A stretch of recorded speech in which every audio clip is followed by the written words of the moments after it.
helpful and very informative for us. We want to head back to the scene now. Tara Lynch has been there, as we said, almost from the beginning when this word broke about what happened there. And she has more information for us right now. Tara? Yes, Jackie, we have been here all afternoon, and we are joined right now by Congressman Tom Suozzi and Diana Reyna. They are running for governor and lieutenant governor here in New York, but they happen to be in the Buffalo area today. But you're here now on Jefferson Avenue, Mr. Congressman. So please tell me a little bit about what you've heard and what is going on here today. I think people are just devastated. It's hard to imagine that people have to be subjected to this type of violence, that this type of racism exists. I've been told, I don't know if it's true or not, that the shooter had racial epithets on his guns. It's just devastating. And this has got to prime and stamping out hate has got to be a priority here in our state and throughout our country. And we just want to show support for the community and for the families that are here. And I know that both of you are from the New York City area, but when you hear that something like this is happening in the second largest city in the state that you are running to represent, what does that mean for you? When you hear those things, what are you thinking about? This is a great loss, and there are no words that can describe the situation right now.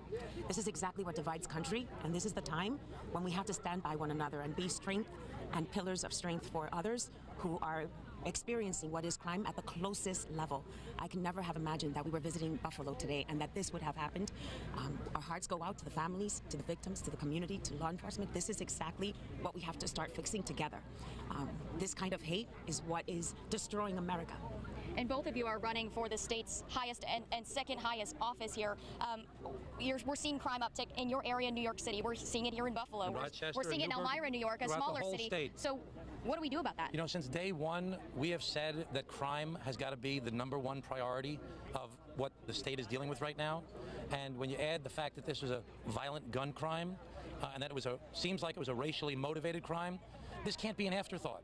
This has got to be a priority, the #1 priority that we're focusing on. We've tried to make it a priority, and we hope that the people in office now hear our voices and hear the community's voices and say this has got to be the #1 priority, because this is real life.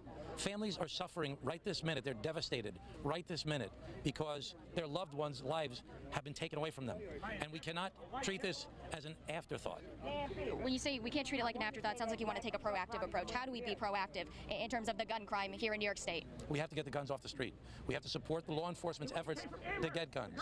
We have to make sure that we. Yeah. They probably came from South Carolina too. Well, thank you so much, Congressman Diana Reyna. Thank you so much for joining us here. We're going to send it back to you in studio.